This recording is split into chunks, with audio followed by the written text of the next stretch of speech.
Good morning student, welcome to my channel ICSE coaching क्लासेसमध्ये मी आपले सर्वांचे हार्दिक स्वागत करतो.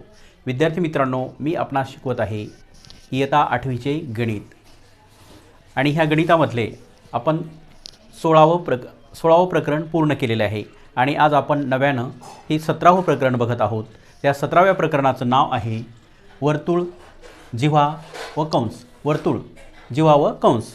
तर हे वर्तुळ जे आहे तर त्या वर्तुळाला जिव्हा असते आणि वर्तुळाला कंससुद्धा असतो. तर हे वर्तुळ कसं असतं, वर्तुळाचे गुणधर्म काय असतात, तर हे सर्व मी तुम्हाला अगोदरच्या तासिकेमध्ये शिकवलेलं आहे. आता आपल्याला त्यांनी पहिला प्रश्न विचारलेला आहे याच्यावरचा उदाहरण संग्रह 7.1 मध्ये की केंद्र P असलेल्या वर्तुळाच्या जिव्हा AB ची लांबी 13 सेंटीमीटर आहे. रेख PQ लंब जिव्हेवरचा लंब जो आहे जिव्हा AB तर लांबी QB काढा. तर त्यांनी आपल्याला दिलेले आहेत, काही प्रमाण दिलेले आहेत.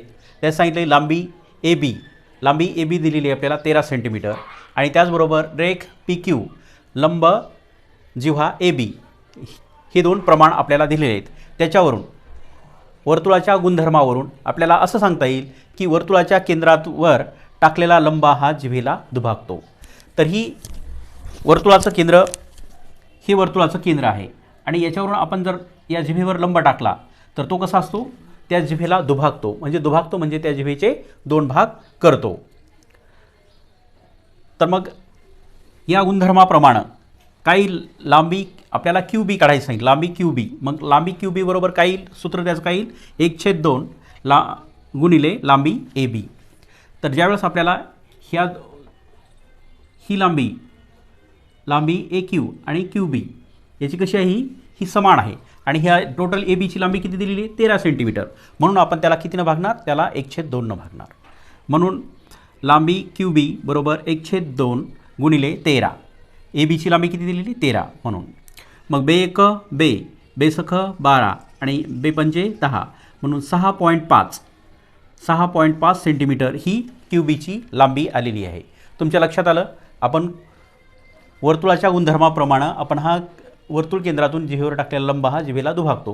म्हणजेच याचे दोन भाग झाले, ही झालं 6.5 आणि हा झाला 6.5. दोन्ही मिळून AB किती होती, मग 6.5 आणि 6.5 ही होती 13 सेंटीमीटर.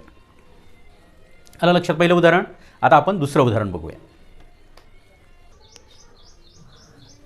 आता दुसरं उदाहरण जे आहे, O केंद्र असलेल्या वर्तुळाची त्रिज्या 25 सेंटीमीटर आहे. O केंद्र असलेल्या वर्तुळाची त्रिज्या 25 सेंटीमीटर आहे. बघा, हा O केंद्र आणि ही जी त्रिज्या दिली आहे OD ही किती आहे, 25 सेंटीमीटर. वर्तुळात 48 लांबीची एक जिव्हा काढली आहे. या वर्तुळामध्ये एक 48 सेंटीमीटर लांबीची जिव्हा काढली आहे. ती जिव्हा कोणती आहे, CD. तर या CD ची लांबी किती आहे, 48 सेंटीमीटर. जिव्हा CD ची लांबी 48 सेंटीमीटर आहे. काढली तर वर्तुळ केंद्रापासून किती अंतरावर असेल. तर ही जी सांगितले त्यांनी की वर्तुळ केंद्रापासून किती अंतरावर असेल, तर त्याची आपल्याला काय काढायची, लांबी काढायची, किती अंतरावर आहे. मग त्यासाठी आपल्याला सुरुवातीला आपल्याला काय काय दिलं त्यांनी, लांबी OD 25 सेंटीमीटर, लांबी CD 48 सेंटीमीटर हे आपल्याला प्रमाण दिलेलं आहे. रेख OP लंब जिव्हा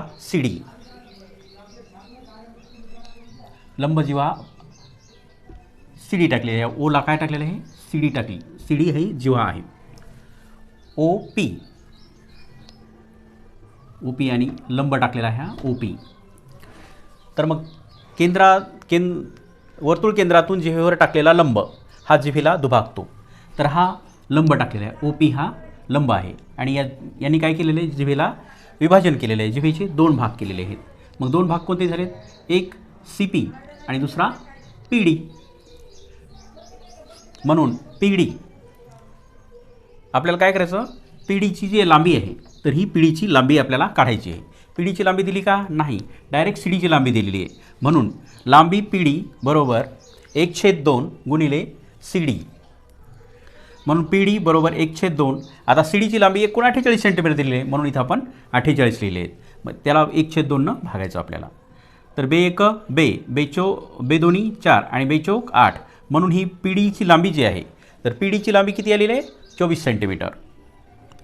पी डी हा एवढं जे अंतर आलेलं आहे पी डीचं अंतर किती आलेलं आहे, हे 24 सेंटीमीटर आलेलं आहे. म्हणून आता आपल्याला हे जे अंतर काढायचं वर्तुळ केंद्रापासून किती अंतरावर असेल, तर यासाठी आपल्याला पायथागोरसच्या नियमाप्रमाणे आपल्याला हे गणित सोडवावं लागेल. तर आता आपण ते बघूया पायथागोरसच्या प्रमेयाप्रमाणे.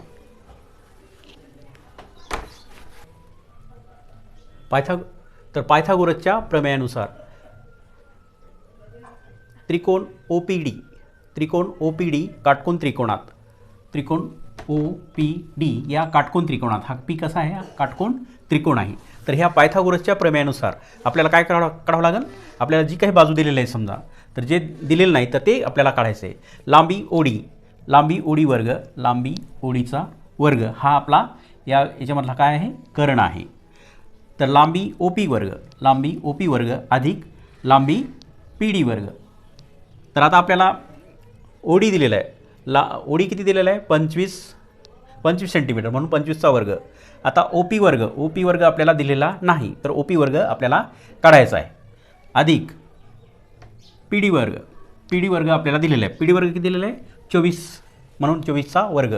म्हणून आता 25चा वर्ग किती 625. आता ओ पी आपल्याला काढायचा आहे, म्हणून आपण ओ पी जशाच तसा ओ पी वर्ग लिहिलेला आहे, अधिक 576. मग आता हे 625 इकडे ठेवा आणि हे जे 576 आहे तिकडे घेतले, बरोबर लांबी ओ पी वर्ग. म्हणून या 625मधून 576 गेले तर खाली किती राहिले 49 राहिले, बरोबर ही लांबी ओ पीचा वर्ग. तर आता ही वर्ग ह्या दोन्हीचे काय लिहायचे आपल्याला, वर्गमूळ लिहायचे. मग 7चं वर्गमूळ किती, आपलं 49चं वर्गमूळ 7, आणि ह्या ओ पी वर्गाचं वर्गमूळ ओ पी. म्हणून ओ पी लांबी ओ पी बरोबर किती आली 7 सेंटीमीटर. म्हणून वर्तुळ केंद्रातून जिभेचे अंतर हे 7 सेंटीमीटर आहे. वर्तुळ केंद्रापासून जिभेचे अंतर किती आहे ओ पी हे 7 सेंटीमीटर आपल्याला मिळालेलं आहे, आणि आपल्याला हा प्रश्न विचारलेला होता. तर तुमच्या लक्षात आलं की आपण कसं अंतर काढलेलं आहे, तर ते आपण पायथागोरसच्या प्रमेयानुसार हे अंतर आपण काढलेलं आहे. मला वाटतं की ही दोन्ही पण उदाहरणं तुमच्या चांगल्या पद्धतीनं लक्षात आलेले असतील, किंवा तुम्ही पुन्हा तो व्हिडिओ बघून समजून घेऊ शकता. या व्हिडिओला तुम्ही जास्तीत जास्त तुमच्या मित्रांना, नातेवाईकांना शेअर करा, लाईक करा, नवीन असतील त्यांनी सबस्क्राईब करा, आणि कमेंट बॉक्समध्ये कमेंट लिहा हा व्हिडिओ तुम्हाला कसा वाटला. Thanks for watching.